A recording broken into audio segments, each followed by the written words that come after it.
الحمد لله وكفى وسلام على عباده الذين اصطفى أما بعد فأعوذ بالله من الشيطان الرجيم بسم الله الرحمن الرحيم والله ولي المتقين سبحان ربك رب العزة عما يصفون وسلام على المرسلين والحمد لله رب العالمين اللهم صل على سيدنا ومولانا محمد وعلى آل سيدنا ومولانا محمد وبارك وسلم اللهم صل على سيدنا ومولانا محمد وعلى آل سيدنا ومولانا محمد وبارك وسلم اللهم صل على سيدنا ومولانا محمد وعلى آل سيدنا ومولانا محمد وبارك وسلم. نور نسبت، یہ تمنا بنا کر ہمیں اللہ سے مانگنی چاہیے، یا اللہ ہم سب کو نسبت کا نور عطا فرما دے، یا اللہ ہم سب کو نور نسبت عطا فرما دیجئے. یہ دعا ہمیں مانگنی چاہیے. آج کے بیان کا عنوان ہے نور نسبت. ایک بیان اس سے پہلے ہو چکا ہے، وہ یوٹیوب پہ اپلوڈ ہو چکا ہے. آج میں دیکھ رہا تھا، بیان تو کافی دن پہلے ہوا تھا، چند دن پہلے اپلوڈ ہوا ہے الحمدللہ. تو اسی کی دوسری کڑی ہے. اس بیان میں تفصیل سے بتایا گیا تھا کہ نسبت کسے کہتے ہیں. نسبت کہتے ہیں کسی چیز کا کسی دوسری چیز کے ساتھ زبردست قسم کے تعلق اور لگاؤ کو، جوڑ کو. پھر اعلیٰ چیز کے ساتھ نسبت انسان کو اعلیٰ کر دیتی ہے، ادنا چیز کے ساتھ نسبت انسان کو ادنا کر دیتی ہے. پھر اس کے حوالے سے کچھ تفصیلات تھیں کہ اللہ کے ساتھ، نبی علیہ السلام کے ساتھ نسبت یہ کیا چیزیں ہیں. آج جو ہم نے ذکر کرنی ہے، نسبت ہی کی بات ہو رہی ہے. نسبت مع اللہ، نسبت مع اللہ، اللہ تعالیٰ کے ساتھ نسبت. یہ کیا ہے، اس کی کیفیت کیا ہے، اسے سمجھنے کے لیے کون سے الفاظ سے ہم سمجھ سکتے ہیں، اس کے فوائد کیا ہیں، ثمرات کیا ہیں، اثرات کیا ہیں، اس کے اوپر انشاءاللہ تعالیٰ آج گفتگو ہوگی. تو یہ جو بیانات چل رہے ہیں تصوف و سلوک کے حوالے سے یہ مفید ہیں.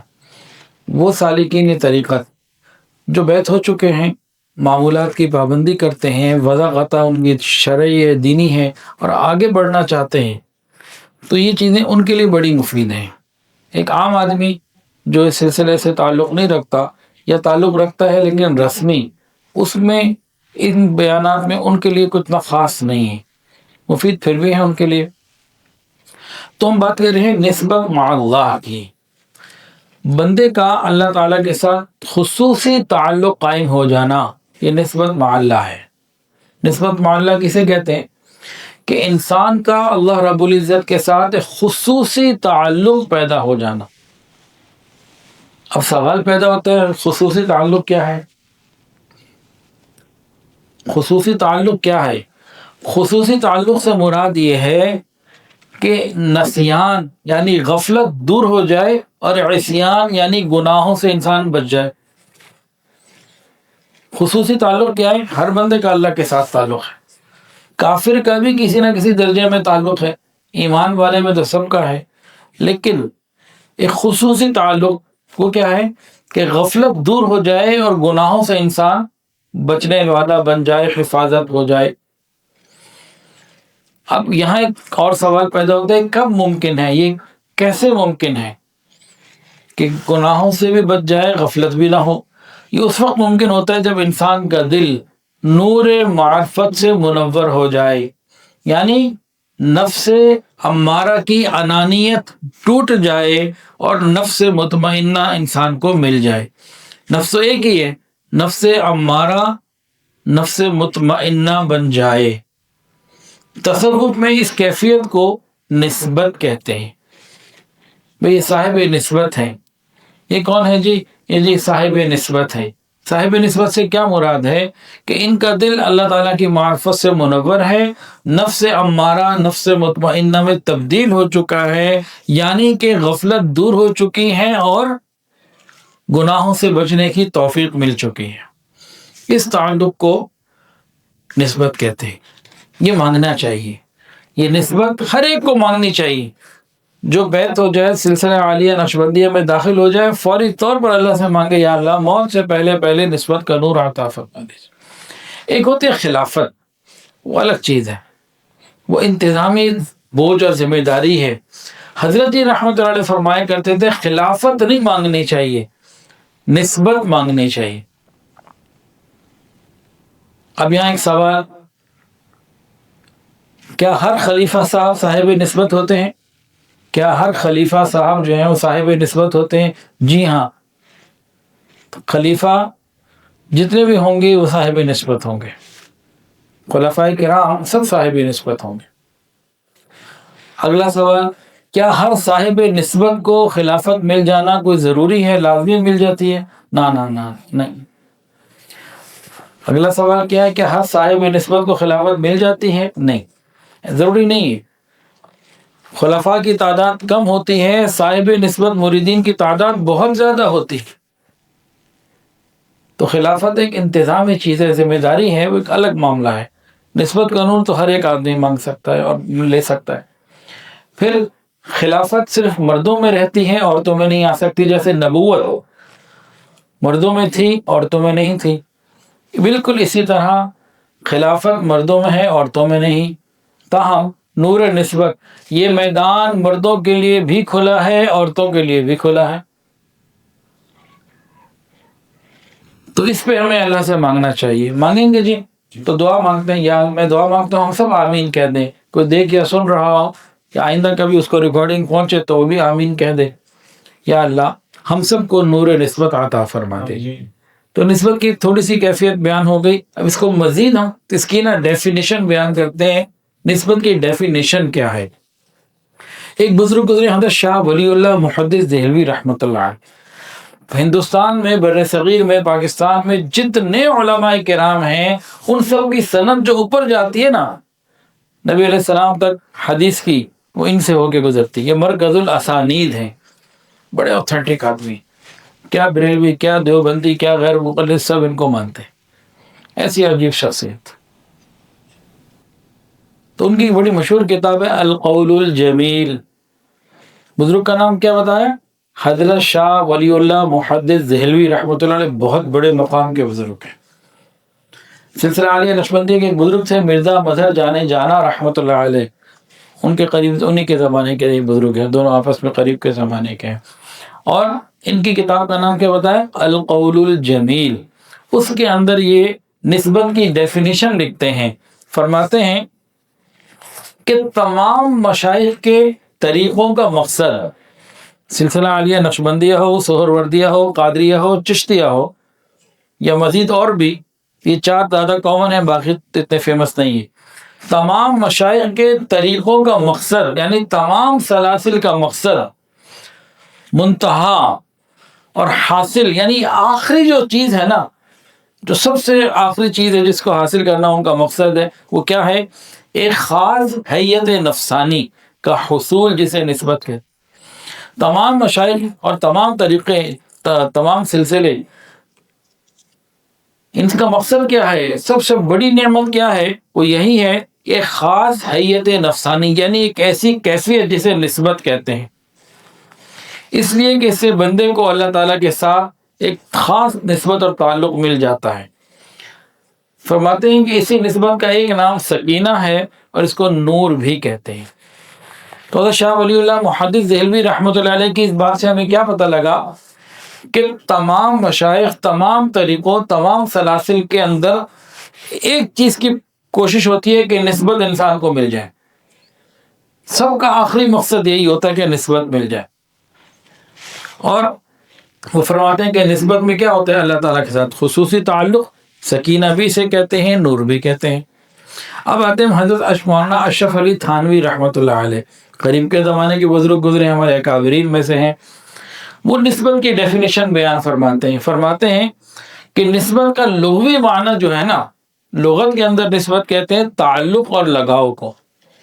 لغت کے اندر نسبت کہتے ہیں تعلق اور لگاؤ کو۔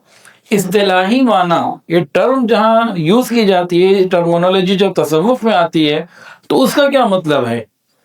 اس کا مطلب یہ ہے کہ بندے کا اللہ تعالیٰ کے ساتھ خاص تعلق، بندے کا اللہ تعالیٰ کے ساتھ خصوصی تعلق۔ وہ خصوصی تعلق کیا ہے؟ اطاعت دائمہ و ذکر غالب۔ اطاعت دائمہ اور ذکر غالب، یعنی ہمیشہ کی فرما برداری اور کثرت ذکر. یہ کیا ہے؟ یہ بندے کا اللہ تعالیٰ کے ساتھ تعلق، اور اللہ تعالیٰ کا بندے کے ساتھ خاص تعلق. بندے کا اللہ تعالیٰ کے ساتھ تعلق اور اللہ تعالیٰ کا بندے کے ساتھ تعلق. بندے کا جو اللہ تعالیٰ کے ساتھ تعلق ہے وہ کیا ہے؟ اطاعت دائمہ اور ذکر غالب، یعنی مسلسل فرما برداری، اتباع سنت اور کثرت ذکر. اب اللہ تعالیٰ کا بندے کے ساتھ تعلق جو ہے وہ کیا ہوگا؟ فرمایا قبولیت اور رضا. یہ بندہ اللہ کے یہاں قبولیت کا مقام حاصل کر لیتا ہے اور اللہ اس سے راضی ہو جاتی. یہ دو طرفہ تعلق نسبت بنتا ہے. جب کہتے ہیں فلاں بندہ صاحب نسبت ہے تو بندے کا اللہ تعالیٰ سے تعلق اور اللہ تعالیٰ کا بندے سے تعلق، یہ سارا اس میں مراد ہوتا ہے. اس ایک لفظ کے اندر سب کچھ مراد ہوتا ہے. اس کو اگر اور آسان سمجھنا ہو، سبحان اللہ، عاشق مطیع اور وفادار معشوق. عاشق مطیع اور وفادار معشوق، یہ بندے کا اللہ تعالیٰ کے ساتھ پھر ایسا محبت کا ایک تعلق بن جاتا ہے. تو معلوم یہ ہوا کہ نسبت اللہ تعالیٰ کے ساتھ ایک خصوصی تعلق کو کہتے ہیں. جس قدر یہ تعلق قوی ہوگا اس قدر یہ نسبت قوی ہوگی. جس قدر یہ تعلق مضبوط ہوگا اسی قدر نسبت مضبوط ہوگی.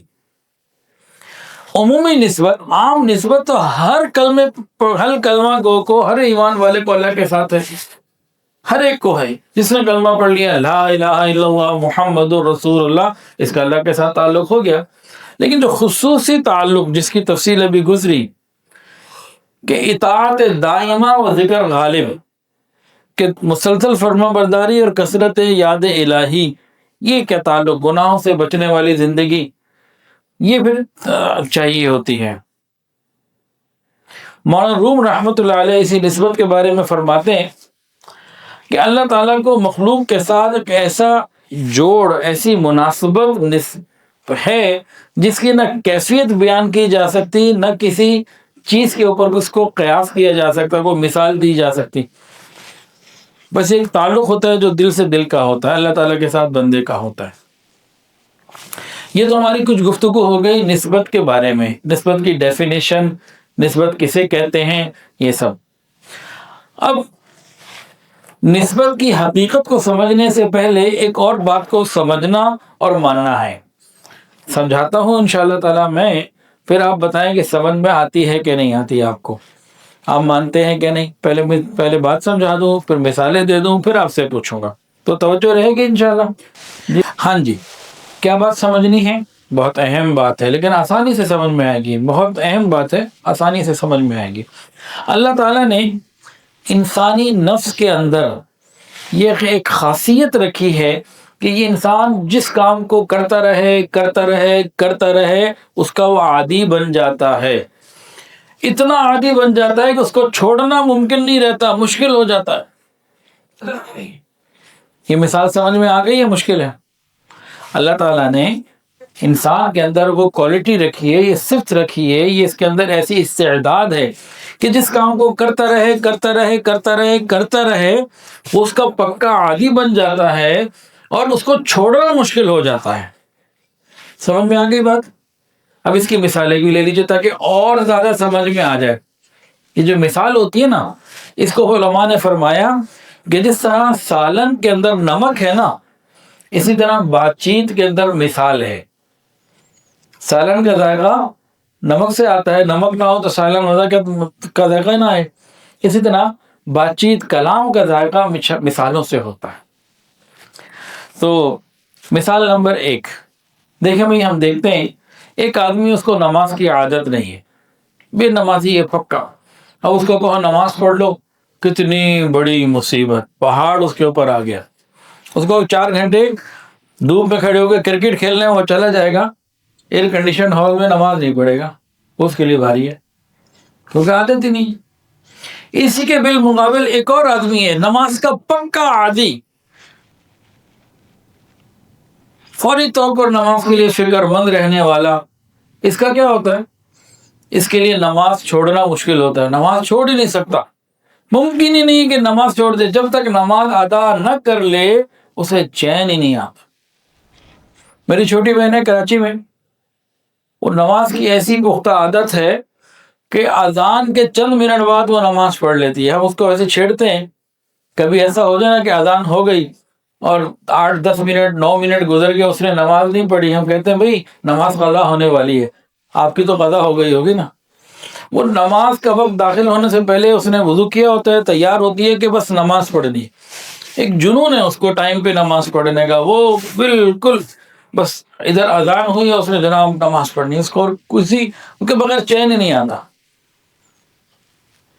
اب کتنی عورتیں ہیں 2 2 گھنٹے بعد پڑھ رہی ہوتی ہیں، 1 1 گھنٹے بعد پڑھ رہی ہوتی ہیں، ابھی یہ کام کر لوں ابھی وہ کر لوں. تو جب عادت ایسی پختہ ہو جائے تو چین ہی نہیں آتا. ایک دفعہ میں نا عشاء کی نماز نہیں پڑھی، سو گیا. یہ پرانی بات ہے. میری والدہ نے صبح مجھے پوچھا، میری والدہ کا انتقال 2003 میں ہو گیا تھا، یہ بات ہے 1999 سے پہلے کی. تو امی نے پوچھا ابراہیم صبح کے وقت امی نے پوچھا ابراہیم عشاء کی نماز پڑھ لی تھی؟ میں چپ. جواب مل گیا امی کو کہ نہیں پڑھی تھی. اس وقت امی نے مجھے دعا دی. یہ دعا دی، ایک تو یہ فرمایا تمہیں نیند کیسے آ جاتی ہے بغیر نماز پڑھے، چین کیسے آ جاتا ہے بغیر نماز پڑھے. اور یہ دعا دی کہ اللہ کرے کہ نماز پڑھے بغیر تمہیں چین نہ آئے. جب نفس عادی بن جاتا ہے تو یہ کیفیت مل جاتی ہے. دوسری مثال، بعض لوگوں کی طبیعت جو ہے نا بہت صفائی والی ہوتی ہے، ہر چیز بہت صاف رکھنا، بہت سوفسٹیکیٹڈ ہوتے ہیں. کپڑے پہ ذرا سا بھی داغ لگ جائے تو برداشت نہیں کرتے. روز ان کو نہانے کی بھی عادت ہوتی ہے اور کسی دن نہ نہائیں تو پریشان ہو جاتے ہیں. عادت بن جاتی. جب یہ عادت پختہ ہو جائے اور اس کے بعد کہیں گندگی غلاظت نظر آئے تو ان کے سر میں درد ہو جاتا ہے. ان سے برداشت ہی نہیں ہوتا چیزیں مناسب نہ رکھی ہوئی. ہر چیز اپنی جگہ پہ سیٹ ان کو چاہیے ہوتی ہے، سلیقہ پورا چاہیے ہوتا ہے، عادت بن جاتی ہے. تیسری مثال اور یہ آخری، بعض لوگوں کو کھانے پینے میں کسی خاص چیز کی عادت بن جاتی ہے. بعض لوگوں کو کھانے پینے میں کسی خاص چیز کی عادت پڑ جاتی ہے. اب جب تک وہ چیز وہ کھا یا پی نہیں لیں گے تسلی نہیں ہوگی. مثال کے طور پر ایک ہمارے مولانا ہیں، وہ کہتے ہیں میں روز 1 پان کھاتا ہوں. مجھے لگتا ہے زیادہ کھاتے ہیں لیکن ان کا کلیم یہ ہے. مسکرا رہے ہیں. کچھ لوگوں کو چائے کی عادت پڑی ہوتی ہے، کچھ لوگوں کو اسی طرح پیپسی کی، کوک کی، آئس کریم کی، کسی نہ کسی چیز کی بات لوگوں کو عادت پڑ جاتی ہے. اب جب تک وہ والی چیز وہ کھا یا پی نہیں لیں گے انہیں تسلی نہیں ہوگی. ان سے کوئی غذائیت میں آپ کو اس سے اچھی چیز دیتے ہیں جو طاقت میں، غذائیت میں، ہر چیز میں بہت اچھی ہے، لذت میں بھی اچھی، کہتے ہیں نہیں جب تک وہ نہیں ملے گی کام نہیں ہونا. وہ کہتے ہیں ایک جگہ دعوت تھی، انہوں نے جناب دیسی مرغے بھی کھلائے اور دیسی بکرے بھی تھے اور بہت زبردست چیزیں تھی، چائے نہیں تھی. بندے نے سارا کچھ کھا کے کیا، ہر شے ہوگی، چاہتے پوچھی کوئی نہیں. یعنی اس کو مزہ ہی نہیں آ رہا تھا کہ اتنا سارا کچھ ہو گیا، اس کو 50 روپے کی چائے نہیں ملی، اس کو جو 5000 کا کھانا مل گیا وہ نہیں، وہ مجھے چائے چاہیے تھی. ایسا ہوتا ہے نہیں. ہاں، یہ 3 مثالیں اگر ہم نے سمجھ لی ہیں تو ہم واپس نفس کی حقیقت، نسبت کی حقیقت کو سمجھنے کے لیے جملہ سن لیں کہ اللہ تعالیٰ نے انسان کے اندر ایک ایسی خاصیت رکھی ہے کہ جس چیز کو یہ کرتا رہے اس کا یہ عادی بن جاتا ہے. یہ 3 مثالیں لے لیں. اب ہم آتے ہیں اپنے اصل پوائنٹ کے اوپر کہ یہ بات اور یہ مثالیں بیان کیوں کی گئیں. جناب نفس انسانی میں جو حالت راسخ ہو جاتی ہے، جو پختہ ہو جاتی ہے، وہی حالت اس کی صفت بن جاتی ہے. بالکل اسی طرح اگر کوئی بندہ اللہ رب العزت کی رضا کے لیے اپنے ظاہر اور باطن کو ٹھیک کرنے کے لیے محنت کرتا ہے، مجاہدے کرتا ہے، اطاعت الہی میں لگا رہتا ہے، ذکر الہی کی کثرت کرتا رہتا ہے، جب وہ اطاعت الہی میں لگا رہے، ذکر الہی میں لگا رہے، کرتے کرتے کرتے وہ وقت آ جاتا ہے کہ اطاعت الہی اور ذکر الہی اس کی طبیعت بن جاتی ہے۔ جس طرح چائے چھوڑنا مشکل لگتا ہے، اس کو نیکی کرنا مشکل لگتا ہے۔ اس کے لیے ذکر چھوڑنا مشکل ہو جاتا ہے۔ یہ معمولات کی پابندی کے بغیر رہ ہی نہیں سکتا۔ ابھی چند دن پہلے مجھے مفتی صاحب کا میسج آیا، مدارس میں تعلیم کا سال پورا ہو گیا، امتحانات چل رہے ہیں، اب وہ فارغ ہیں، کئی مدرسوں میں پڑھاتے ہیں۔ انہوں نے مجھے میسج کیا، ابھی میرے موبائل میں محفوظ ہے، کہنے لگے حضرت روزانہ 3 گھنٹے مراقبہ کر رہا ہوں اور 15 سے 12 قرآن مجید کی تلاوت کر رہا ہوں۔ فَإِذَا فَرَغْتَ فَانصَبْ وَإِلَىٰ رَبِّكَ فَارْغَب، اس کے اوپر عمل کر کے دکھا رہے ہیں۔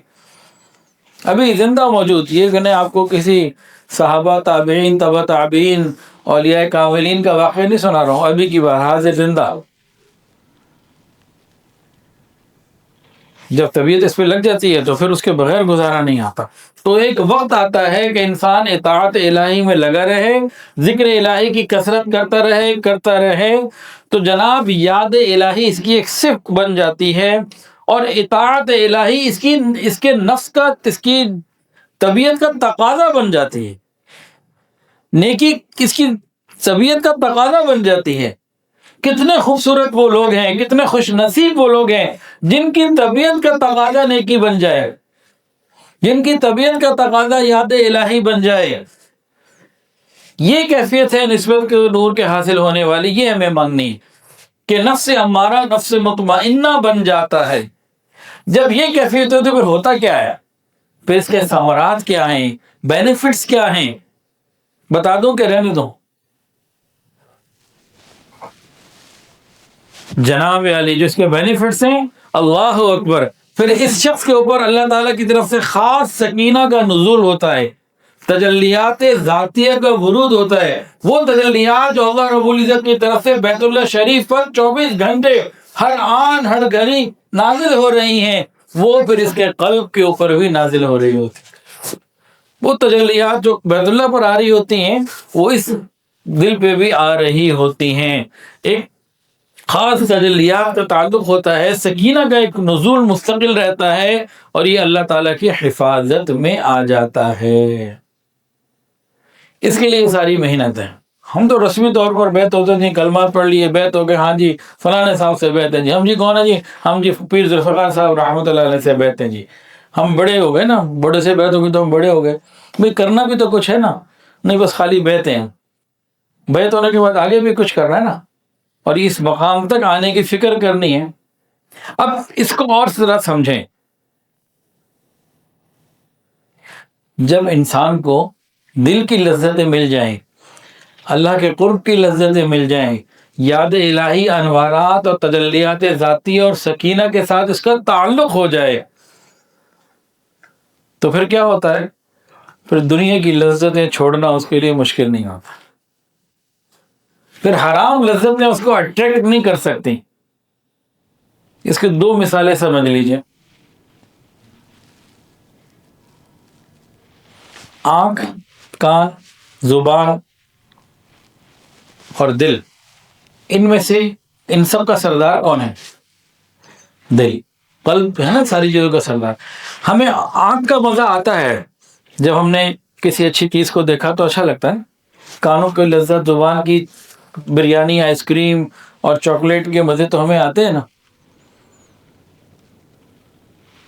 ان اعضاء کی لذتیں کتنی اچھی ہیں، کتنا مزہ آتا ہے، اس کے حصول کے لیے ہم فکر مند رہتے ہیں، کسی طرح یہ ملے، میں گلگت جاؤں، وہاں کے پہاڑوں کا خوبصورت منظر دیکھوں، دل کرتا ہے۔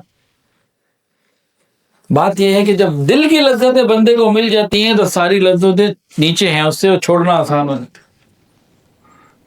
بالخصوص حرام لذتیں، حلال تو چھوڑنے کو کوئی نہیں کہہ رہا، پھر حرام لذتوں کی طرف چھوڑنا، حرام چیز چھوڑنا اس کے لیے آسان ہو جاتا ہے، مشکل نہیں رہتا۔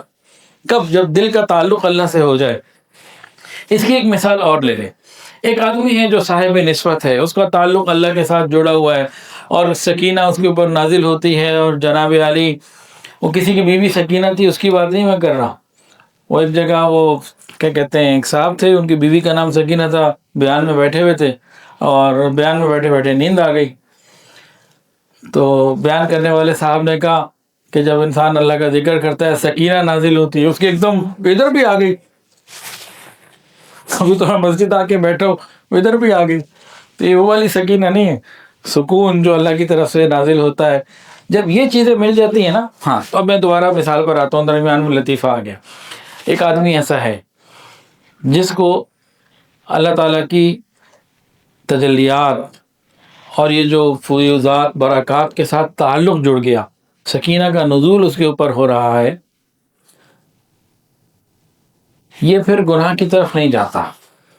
وجہ کیا ہے؟ ایک ملکہ ہو، بادشاہ اس سے شدید محبت کرتا ہو، اس کی آنکھ کے اشارے پہ سینکڑوں کنیزیں خدمت کے لیے تیار رہتی ہوں، وہ جو اپنی زبان سے جو نکالے بادشاہ اس کو پورا کر کے دیتا ہو، بادشاہ اس کو عزت بھی دیتا ہو، محبت بھی دیتا ہو، احترام بھی دیتا ہو، اور وہ بہت اچھی زندگی بڑے مزے سے گزار رہی ہے۔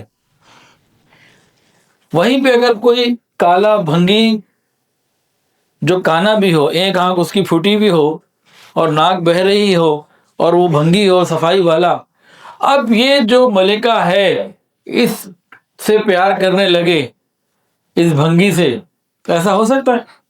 سوال ہی پیدا نہیں ہوتا۔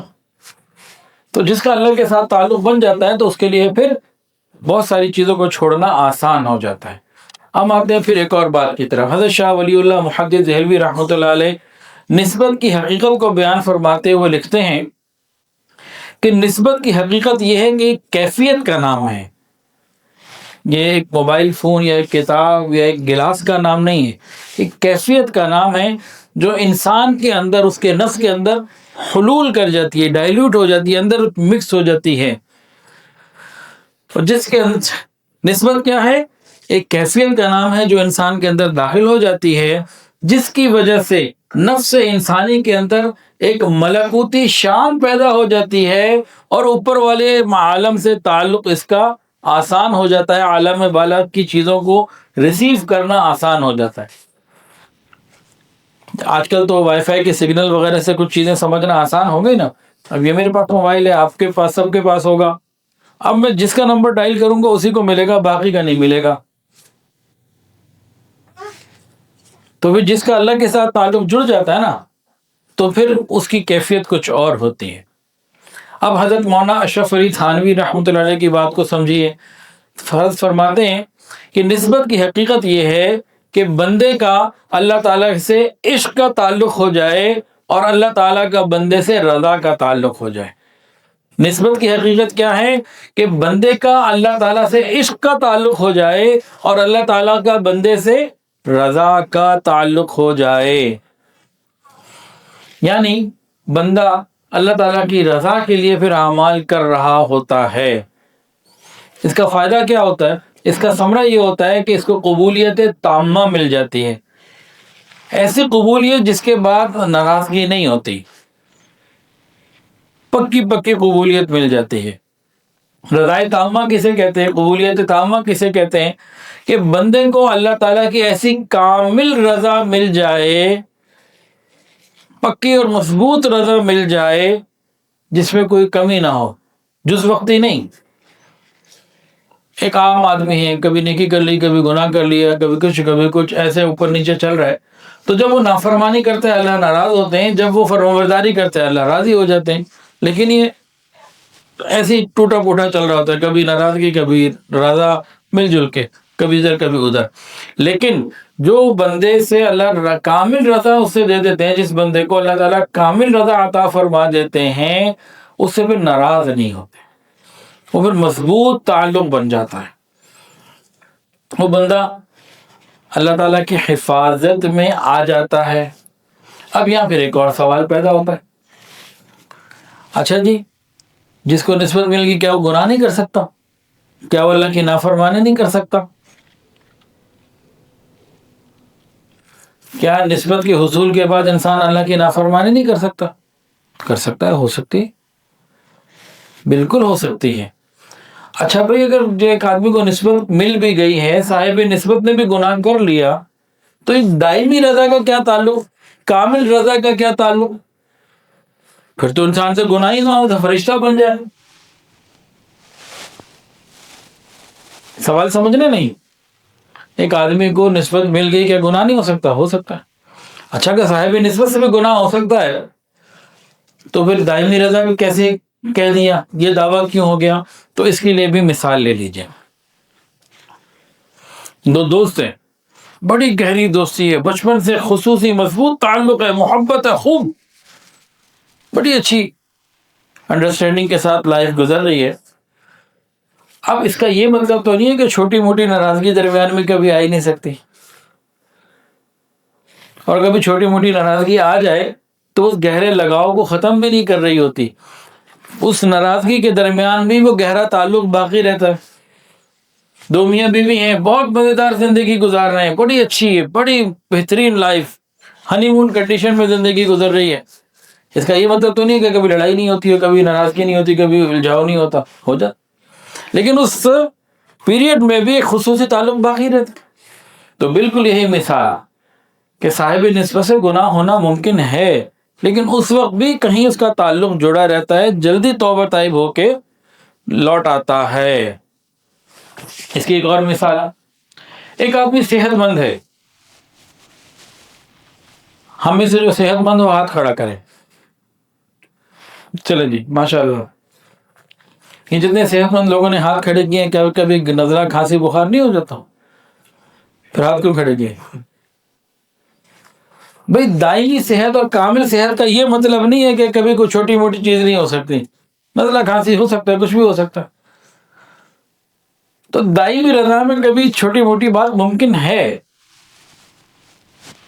تیسری مثال، وہ طلباء جو درس نظامی 8 سال مکمل کر چکے ہوتے ہیں، نمبر لے کے پاس ہو چکے ہوتے ہیں، اس کا یہ مطلب نہیں ہے کہ آئندہ کسی کتاب کے مطالعے میں وہ اٹک نہیں سکتے، اٹک سکتے ہیں، لیکن ان کے اندر وہ استعداد پیدا ہو گئی، ذرا سی توجہ کریں گے جو اٹکن ہے وہ دور ہو جائے گی۔ تو صاحب نسبت سے گناہ ہو سکتا ہے، لیکن توبہ کی طرف جلدی آ جاتا ہے۔ صاحب نسبت سے اللہ تعالیٰ رضائے کاملہ اس کو عطا فرما دیتے ہیں۔ رضائے کاملہ میں یہ چھوٹی موٹی چیزیں کبھی ہو سکتی ہیں، یہ کیونکہ انسان ہے، خطا کا پتلا ہے۔ انسان کو یہ کہہ دیا جائے کہ گناہ ہی نہیں کر سکتا تو یہ ممکن نہیں ہے۔ بہترین انسان کون ہے جو بہترین کون ہے جو خطا کے بعد توبہ کرنے والے، توبہ کر لیتے۔ اچھا جی، صاحب نسبت کی علامت کیا ہے؟ دعوے تو بڑے کرتے ہیں کہ ہمارے پاس بھی نسبت ہے، ہمارے پاس بھی نسبت ہے۔ صاحب نسبت کی علامت کیا ہے؟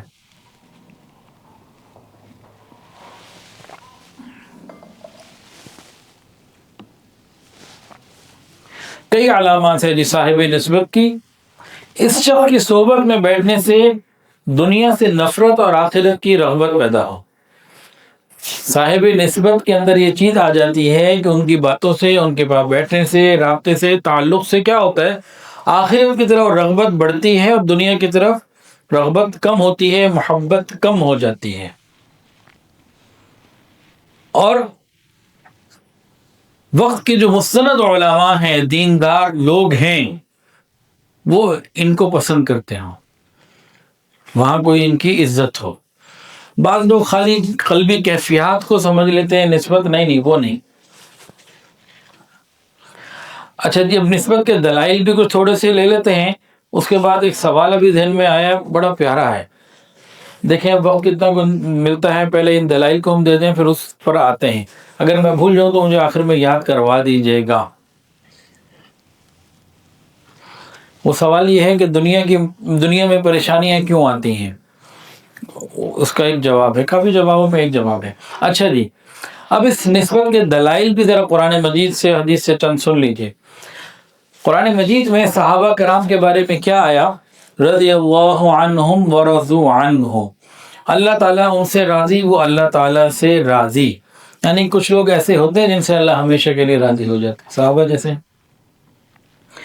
صحابہ کرام کے بارے میں نا معاشرے میں بعض لوگ غلط فہمی سے یا جان بوجھ کر کچھ غلط نیگیٹو چیزیں پھیلا دیتے ہیں، اور بہت پھیل رہی ہے۔ قیامت کے دن یاد رکھیے، صحابہ کرام کے بارے میں اللہ تعالیٰ وہ فیصلہ فرمائیں گے جو قرآن مجید میں اللہ کر چکے ہیں۔ تاریخی روایات کو اور ادھر ادھر کی باتوں کو نہیں دیکھیں گے، اللہ اپنے کلام کو دیکھیں گے۔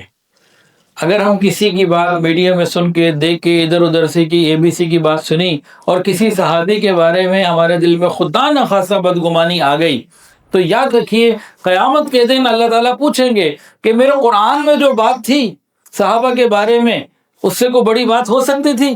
ہم کہیں گے نہیں، بالکل نہیں ہو سکتی تھی۔ پھر تم نے ABC کی بات کیوں مانی؟ کیا جواب دیں گے؟ تم نے فلانے کی بات سن کے فلانے صحابی سے بدگمانی کیوں کی، جبکہ میں صحابہ کو تمام کو سرٹیفکیٹ اپنی رضا کا دے چکا ہوں؟ کیا میرے کلام کے بعد کوئی گنجائش تھی کہ تم کسی اور کی بات سن کے میرے محبوب کے پیارے ساتھیوں میں سے کسی کے بارے میں دل میں بدگمانی رکھو؟ کبھی غور کیجیے گا اس سوال میں۔ یہ 1 منٹ کے اندر بہت گہری بات کر گیا ہوں، ایمان کی حفاظت سے اس کا تعلق ہے، اس کو بار بار سنیں۔ ہمارے میڈیا والے اگر اس کا چھوٹا سا اگر کلپ بنا دیں کہ بار بار سننے سے تعلق رکھتا ہے، کریں اپنے آپ سے سوال کہ قیامت کے دن مسئلہ نہ کھڑا ہو جائے۔ نسبت کی دلیل چل رہی تھی، یا ایتھا النفس المطمئنہ ارجعی الی ربک راضیۃ مرضیہ۔ سبحان اللہ، اے اطمینان پا جانے والے نفس، لوٹ تو اپنے رب کی طرف اس حال میں، اللہ اکبر، اللہ تجھ سے راضی تو اللہ سے راضی۔ اللہ کرے ہماری موت کے وقت یہی آواز آ رہی ہے، فرشتہ روح نکال رہا ہو، سے آواز آ رہی ہو، یا ایتھا النفس المطمئنہ ارجعی الی ربک راضیۃ مرضیہ فادخلی فی عبادی وادخلی جنتی۔ تو نفس مطمئنہ مل جاتا ہے۔ تیسری دلیل، اللہ فرماتے ہیں، اللہ کون فرما رہے ہیں؟ اللہ تعالیٰ فرما رہے ہیں، ان عبادی لیس لک علیہم سلطان۔ شیطان کو فرمایا کہ میرے بندوں پہ تیرا زور نہیں چل سکتا، تو ان سے گناہ نہیں کروا سکتا۔ اس کا یہ مطلب نہیں کہ انسان ایسے مقام پر آ گیا گناہ نہیں ہو سکتا، ہاں ہو سکتا ہے، توبہ کر لے گا، اصرار نہیں کرے گا، کھڑا نہیں رہے گا گناہ پہ، فوراً شرمندہ ہوگا، توبہ کرے گا تو شاید پہلے سے آگے نکل جائے۔ چوتھی دلیل، فمن یکفر بالطاغوت ویؤمن باللہ فقد استمسک بالعروۃ الوثقی لا انفصام لها۔ بس جس شخص نے شیطان کو جھٹلایا اور اللہ تعالیٰ پر ایمان لایا، اس نے بڑا مضبوط حلقہ پکڑ لیا، یہ کبھی ٹوٹ نہیں سکتا۔ یہ ایک دلیل ہے کہ جب نسبت اللہ کے ساتھ قائم ہو جاتی ہے تو پھر وہ ٹوٹتی نہیں، انسان ایک مضبوط حفاظتی کڑے میں آ جاتا ہے۔ اب حدیث سے بھی لے لیجئے، اللہ اکبر کبیرہ، نبی علیہ السلام نے کیا فرمایا؟ نہیں، حدیث قدسی ہے، اللہ فرماتے ہیں کہ میرا بندہ نوافل کے ذریعے میرا اتنا قرب پا لیتا ہے، اللہ فرماتے ہیں میں اس کے کان بن جاتا ہوں جس سے وہ سنتا ہے، میں اس کی زبان بن جاتا ہوں جس سے وہ بولتا ہے، اس کے آنکھ بن جاتا ہوں جس سے وہ دیکھتا ہے، میں ہاتھ بن جاتا ہوں جس سے وہ پکڑتا ہے، میں پاؤں بن جاتا ہوں جس سے وہ چلتا ہے۔ نسبت کی دلیل آ گئی جو یہ مقام انسان کو مل جاتا ہے کہ اللہ فرماتے ہیں کہ بندہ نوافل کے ذریعے میرا اتنا قرب پا لیتا ہے، اتنا قرب پا لیتا ہے، میں اس کی آنکھ بن جاتا ہوں جس سے وہ دیکھتا ہے، زبان بن جاتا ہوں جس سے وہ بولتا ہے۔ اللہ اکبر کبیرہ۔ اب چھٹی دلیل بھی لے لیجئے، نبی علیہ السلام نے ارشاد فرمایا، ما صب اللہ فی صدری شیئا الا وقد صببته فی صدر ابی بکر او کما قال علیہ الصلوۃ والسلام۔ نبی علیہ السلام نے فرمایا، سنیے، فرمایا اللہ تعالیٰ نے جو کچھ میرے سینے میں ڈالا ہے وہ میں نے سارا ابو بکر کے سینے میں ڈال دیا۔ اب علماء بیٹھے ان سے پوچھ لیجئے، نبی علیہ السلام نے اس میں یہ نہیں فرمایا کہ جو اللہ تعالیٰ نے مجھے بتایا ہے وہ میں نے ابو بکر کو بتا دیا، جبرائیل آئے تھے بتانے، وہ میں نے بتا دیا، وہ اپنی جگہ علوم نبوت ہے۔ وہ علوم نبوت جس میں قرآن مجید نمبر 1 اللہ کا کلام، اللہ نے جبرائیل علیہ السلام کے ذریعے نبی علیہ السلام پر نازل فرمایا، آپ نے بتایا، اللہ پاک نے پڑھا، جبرائیل علیہ السلام نے پڑھا، نبی علیہ السلام نے پڑھا، بتا دیا۔ احادیث رسول صلی اللہ علیہ وآلہ وسلم، قرآن مجید کی تفسیر، تشریح، یہ نبی علیہ السلام نے بتا دی۔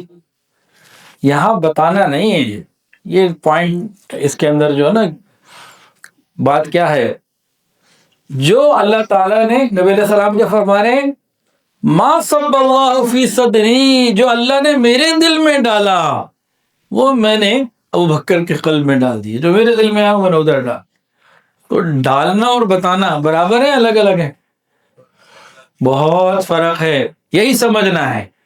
وفاق المدارس کے امتحان میں ڈالنے والے کا امتحان نہیں ہے، بتانے پوچھنے کا امتحان ہے. وہ یہ ڈالنے والا معاملہ کچھ اور ہے. اس کے لیے پھر الگ محنت کی ضرورت ہوتی ہے. سمجھ رہے ہیں؟ ماشاءاللہ مسکرا رہے ہیں. ہائے ہائے. تو یہ فرمایا کہ احوال اور کیفیات علوم نبوت اپنی جگہ مستند، اور کیفیات نبوت، احوال نبوت یہ اپنی جگہ ہے. یہ سینہ بسینہ آتے ہیں. چنانچہ حضرت ابوبکر صدیق رضی اللہ عنہ کی اہلیہ محترمہ فرماتی ہیں کہ ابو بکر کو امت کے اوپر فضیلت نماز روزے کی وجہ سے نہ تھی، درد دل کی وجہ سے تھی. یہ مقام ادھر تھا.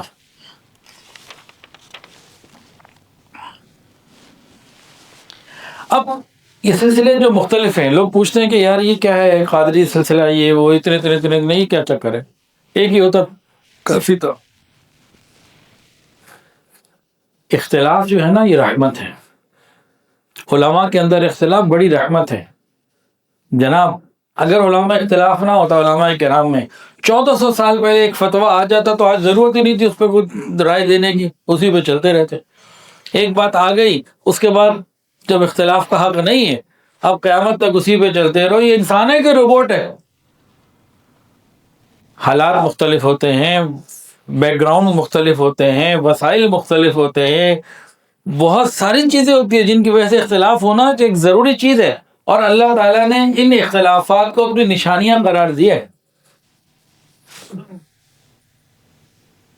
اب جو لاکھوں لوگ علماء بن رہے ہیں ماشاءاللہ وفاق المدارس میں، وہ تو ایک فتویٰ آ گیا تھا حضرت ابو ہریرہ کا، حضرت عبداللہ ابن عباس کا، عبداللہ ابن عمر رضی اللہ تعالیٰ عنہ اجمعین، بس چلتے رہو، خود ضرورت ہی نہیں کوئی بات کرنے کی.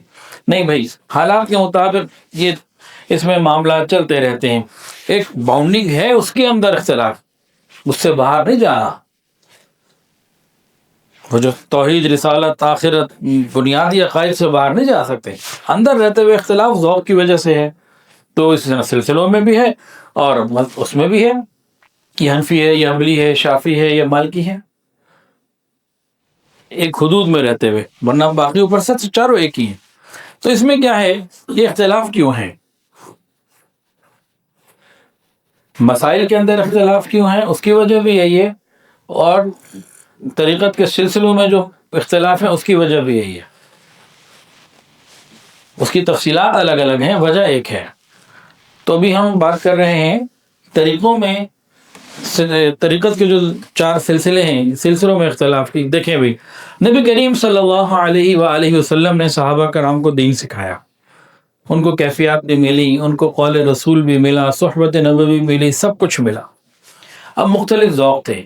کسی کے اندر نماز کی پڑھنے کا ذوق بہت زیادہ، کسی کے اندر تلاوت قرآن پاک کا ذوق بہت زیادہ. ایک صحابی تو صرف سورہ اخلاص سے ہی محبت، ایک ہیں کہ درود ہی پڑھتے چلے جا رہے ہیں، دعا میں اور کچھ مانگتے نہیں، صرف درود پڑھ رہے ہیں اور کچھ بھی نہیں. کسی کو جہاد کا اتنا شوق، کسی کو جناب حدیث سنانے کا اتنا شوق، دوسرا کوئی کام ہی نہیں، بس جس طرف لگے ہوئے ہیں. کسی کو اللہ نے مال دیا بس صدقہ خیرات کا اتنا شوق، کسی کو روزے رکھنے کا شوق. طبیعتیں مختلف تھی، مزاج مختلف تھے، تو ذوق مختلف بن گئے. اب یہ صحابہ میں ذوق ثابت ہیں. دیکھیں حضرت ابو ہریرہ رضی اللہ تعالیٰ عنہ نے، آپ نے کبھی سنا کہ انہوں نے میدان جنگ میں جا کے جہاد کیا ہو اور رومیوں کو، ایرانیوں کو، سینکڑوں کو اپنی تلوار سے مارا ہو؟ جی مولانا کبھی سنا؟ کبھی حضرت خالد بن ولید رضی اللہ عنہ کے بارے میں سنا کہ مسجد نبی میں بیٹھے ہوئے، حلقہ درس لگا ہوا ہے اور اللہ کے محبوب کی باتیں سنا رہے ہیں، اور آپ کے ہزاروں طلباء ہیں اور آپ کو لاکھوں حدیثیں، ہزاروں حدیثیں یاد ہیں؟ کبھی ان کے بارے میں سنا؟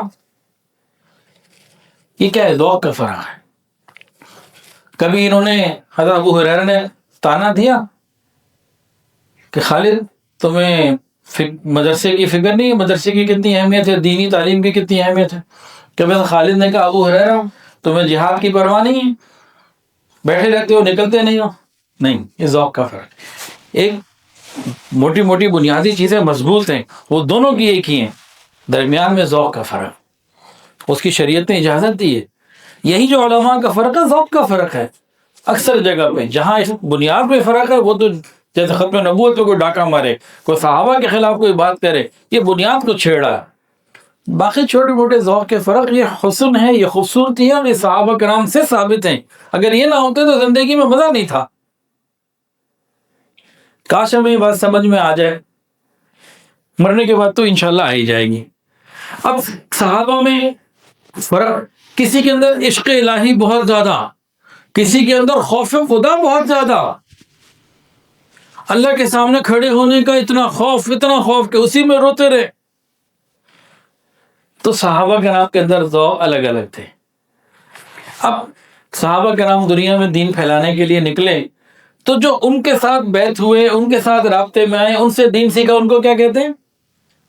تابعی کہتے ہیں. ٹھیک ہے نا. اب جن صحابی نے جن لوگوں کو سکھایا، ان کا وہی ذوق بن گیا جو اوپر صحابی کا تھا. پھر ان تابعین نے صحابہ سے جب دین سیکھا تو انہوں نے آگے تبع تابعین کو سکھایا. تو جس کا جو ذوق اوپر سے چلا آ رہا تھا وہ آج تک چلا آ رہا ہے، قیامت تک چلتا رہے گا. یہ تو اللہ نے اختلاف رکھا ہے، یہ ختم نہیں ہو سکتا. وہ کہتے ہیں جی سب اختلاف ختم کرو. اختلاف تو رکھا جب اللہ نے، کیسے ختم ہوں گے؟ اب یہاں پہ ایک اور بات بھی آپ کو بتا دوں.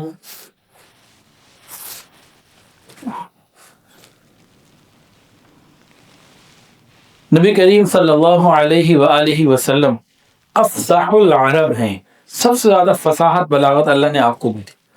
آپ کو معلوم ہے کہ آپ کی زبان سے نکلا ہوا حرف قانون ہے.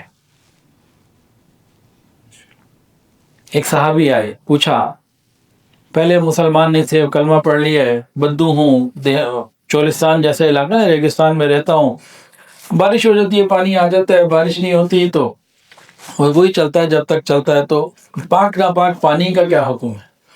نبی علیہ السلام نے فرمایا ماء کثیر، زیادہ پانی ناپاک نہیں ہوتا. انہوں نے اپنی بات سمجھی اور چلے، بس جو بھی انہوں نے کیا. اب امام مالک رحمۃ اللہ علیہ کے پاس یہی حدیث پہنچی، الماء الکثیر لا ینجس، او کما قال علیہ الصلوۃ والسلام، کہ ماء کثیر ناپاک نہیں ہوتا. اب سوال یہ ٹھہرا کہ ماء کثیر کی مقدار کیا ہے؟ حدیث میں تو نہیں بتایا کہ 1 litre, 10 litre, 100 litre, 1000 litre, 1 tank, 10 tank. ماء کثیر، اب ماء کثیر کی مقدار کیا ہے، اس کو سوچنا ہے. تو انہوں نے پوری محنت، پورے اخلاص، پوری تلاحیت اور پوری دماغ لگا کے نا، شدید ترین غور و فکر کے بعد انہوں نے کہا کہ 2 بڑے بڑے پانی کے برتن جو مدینہ طیبہ میں تھے. آپ امام مالک، یہ بہت اہم بات ہے، اگر سمجھ میں آ جائے تو وہاں پانی کی شارٹیج ہے، پانی تھا ہی نہیں. تو وہاں کسی کے بعد 2 بڑے مٹکے برتن جو ہو نا پانی کے، تو بہت پانی کہلاتا تھا. تو اس پس منظر سے امام مالک رحمۃ اللہ علیہ تعلق رکھتے تھے جہاں پانی کی شارٹیج تھی.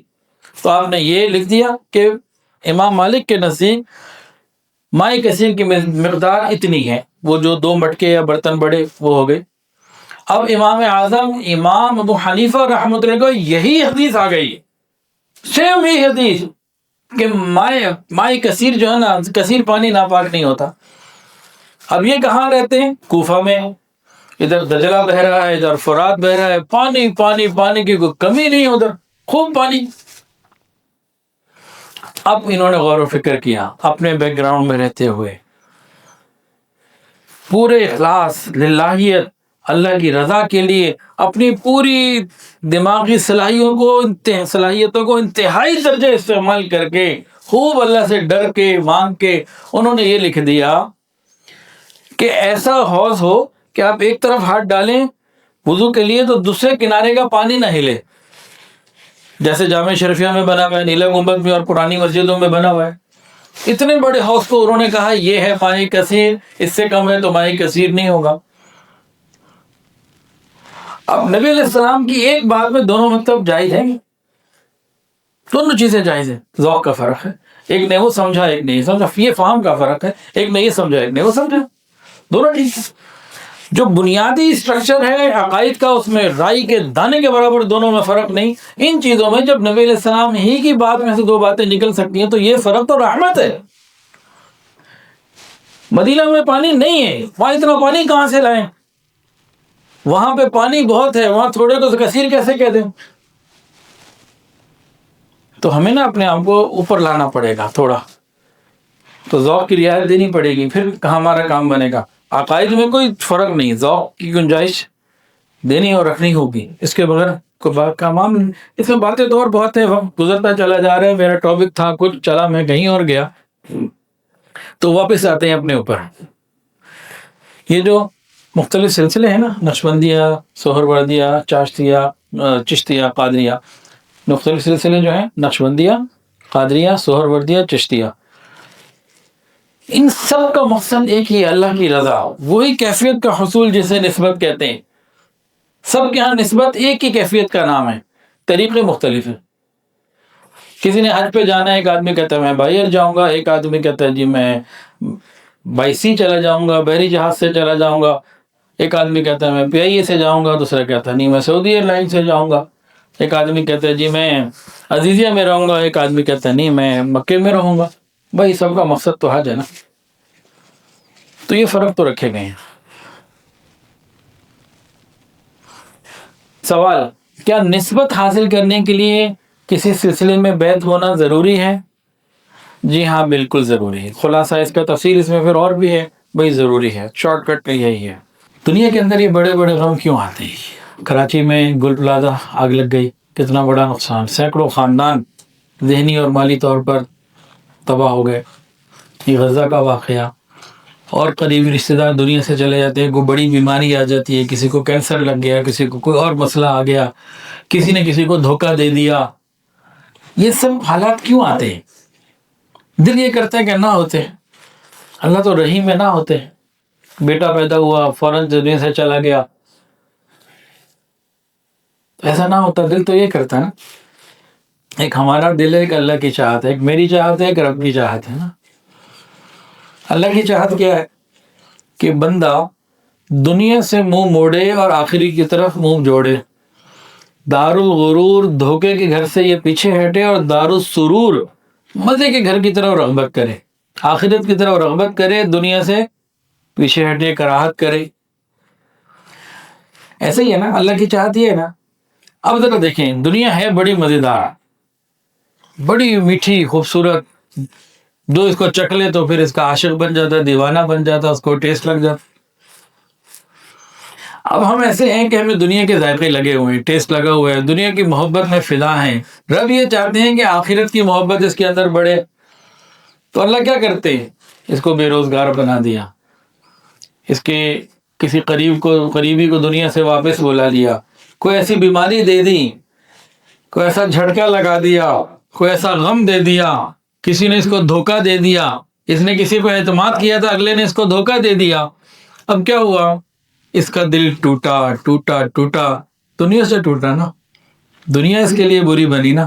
دنیا سے نفرت ہوئی، تو جب دنیا سے نفرت ہوگی تو کس سے محبوب ہوگی؟ پھر آخرت محبوب ہو جائے گی۔